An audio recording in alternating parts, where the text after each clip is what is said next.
Welcome to Suitably. This week we'll be discussing the different types of weaves that you should know when you're looking for a suit. Broadcloth is often referred to as poplin, and poplin is often referred to as broadcloth. These two types of weaves are plain weaves that are smooth, flat, and thin. Broadcloth and poplin are tightly woven fabrics. They have very little sheen due to their over-under weave, which makes them neutral and professional looking. Twill is recognized by its visible texture, which is made up of diagonal lines, ranging from thin and subtle to thick and quite noticeable. Hopsack is a modification of a plain weave, where 2 threads in the warp are followed by 2 threads in the weft.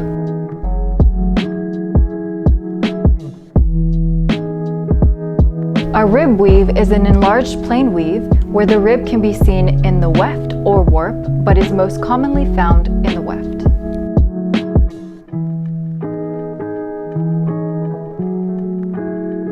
Sharkskin, also called a pick and pick in the UK, is a twill that sees 1 light yarn and 1 dark yarn woven in the weft and the warp.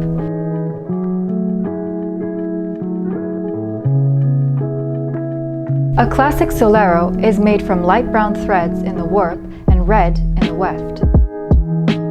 The color contrast between the two gives a very visually pleasing quality.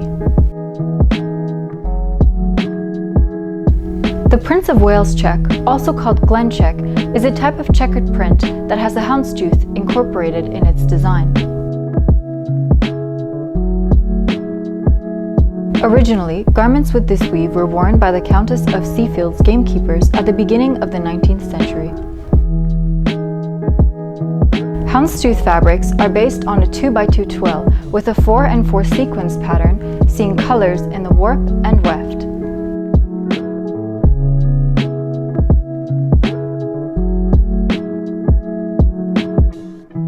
Oxford cloth uses slightly thicker threads and is woven more loosely, which gives the fabric a rougher texture and makes it more durable.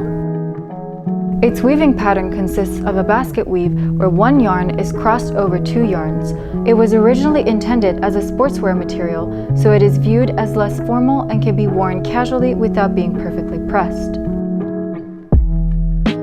Pinpoint and Oxford cloth have the same weave, save from the fact that Pinpoint uses thinner yarns and is woven more tightly.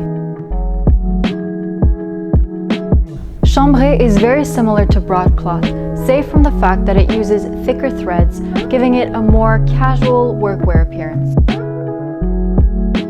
Chambray fabrics also generally contain white threads running through the width of the fabric, and this contributes to the style. Chambray is not a formal fabric and is best worn in casual settings. Dobby fabrics can be quite varied, with some resembling broadcloth and others twill. However, the fabric that Dobby resembles the most is Jacquard. The main difference between Jacquard and Dobby lies in the manner in which the pattern is woven into the fabric.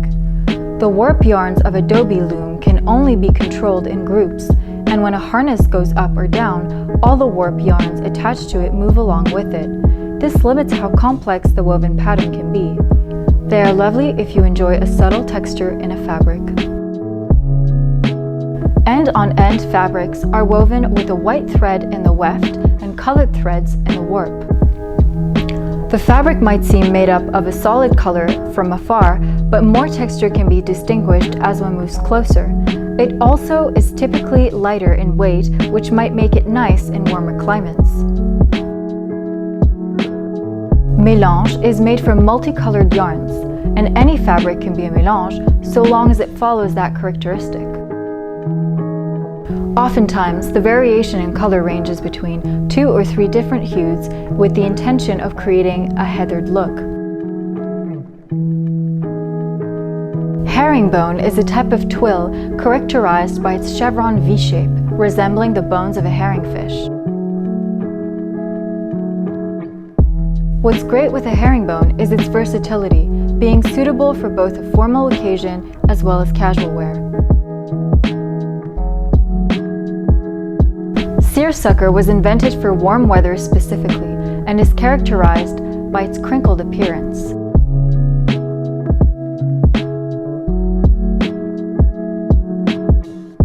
Gingham is a plain weave typically made of cotton, although it can sometimes be blended with other fibers.